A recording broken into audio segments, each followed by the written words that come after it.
कुणी काय खावं हे सरकारनं ठरवू नये, राज ठाकरेंचा इशारा. कत्तलखाने आणि मांस विक्री उद्याही चालूच राहणार असा निर्धार. कबुतरखान्यावरही सरकारला खडेबोल.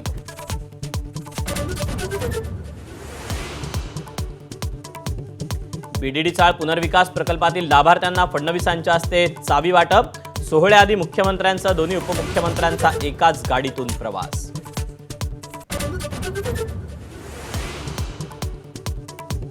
मुंबईत विकास कामांच्या उद्घाटनाचा धडाका. 380 कोटी रुपयांच्या ट्रेनिंग सेंटर, 2 उड्डाणपूल, स्टाफ क्वार्टरचं उद्घाटन.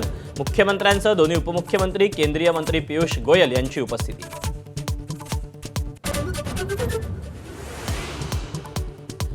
पंधरा ऑगस्ट पासून मुंबईकरांसाठी नवीन मरीन ड्राईव्ह खुला होणार. कोस्टल रोड लगत 5.25 किलोमीटरचं विहार क्षेत्र. मुख्यमंत्र्यांच्या हस्ते लोकार्पण.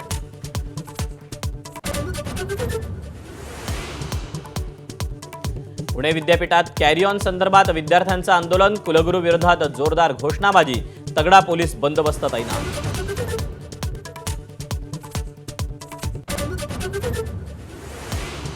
संघ आणि हिंदू न पटलेल्यांना भाजपात प्रवेश. आयारामांबद्दल गोविंदगिरी महाराजांचं वक्तव्य. गंगा नदीप्रमाणे संघ प्रदूषित होण्याची शक्यता. संघानं सावध राहावं, गोविंदगिरी यांचा सल्ला.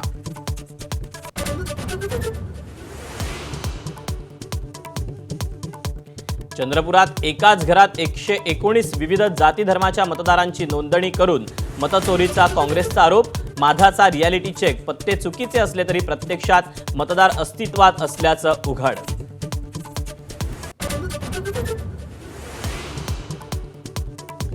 कोल्हापूरच्या महादेवी हत्तीणी प्रकरणी सुनावणी 25 ऑगस्टपर्यंत लांबणीवर. महादेवीसह सर्वच हत्तींना मूळ ठिकाणी पाठवण्याची आणि वनताराला प्रतिवादी करण्याची मागणी.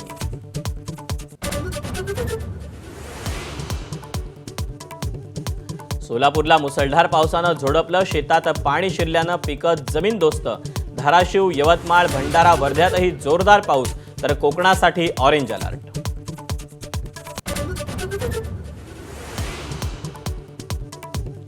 जम्मू काश्मीरच्या किश्तवाडमधील चुशोती भागात ढगफुटी. मोठं नुकसान होण्याची भीती. बचाव कार्य सुरू.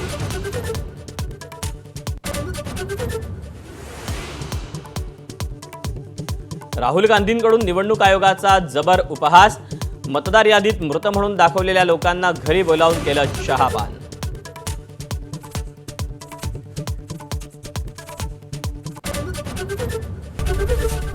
एबीपी माझा, उघडा डोळे बघा नीट.